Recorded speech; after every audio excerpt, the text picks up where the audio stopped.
राज्यात वनविभागाच्या जटायू संवर्धन प्रकल्पाची सुरुवात झालेली आहे। ताडोबा अंधारी व्याघ्र प्रकल्पातल्या बोटेझरी येथे हरियाणा येथून आणलेल्या 10 गिधाडांना निसर्गमुक्त करण्यात आलं।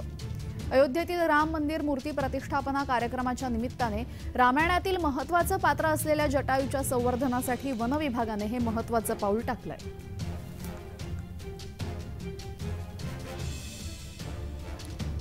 याचाच आढावा घेतला आमचे प्रतिनिधी अनवर शेख यांनी। पाहूयात। श्री प्रभू राम मंदिरच्या निमित्ताने चंद्रपूरमध्ये जटायू जे आहे ते वन विभागाकडून सोडण्यात आलेले आहे। राज्याचे जे वनमंत्री आहे सुधीर मुनगंटीवार आहे त्यांच्या माध्यमातून या ताडोबाचे जे जटायू संवर्धन प्रकल्प आहे बोटेझरी येथे सोडण्यात आलेले आहे।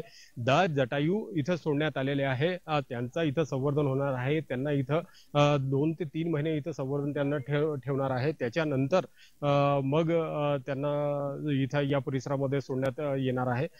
जटायू जे आहे हे पांढरे रेषावाले जे गिधड आहेत ही जात आहे। महाराष्ट्रामध्ये ही जात लुप्त झाली आहे। त्याचे संवर्धन करण्यासाठी आता वन विभागाने दखल घेतलेली आहे। अनवर शेख, जय महाराष्ट्र न्यूज, चंद्रपूर।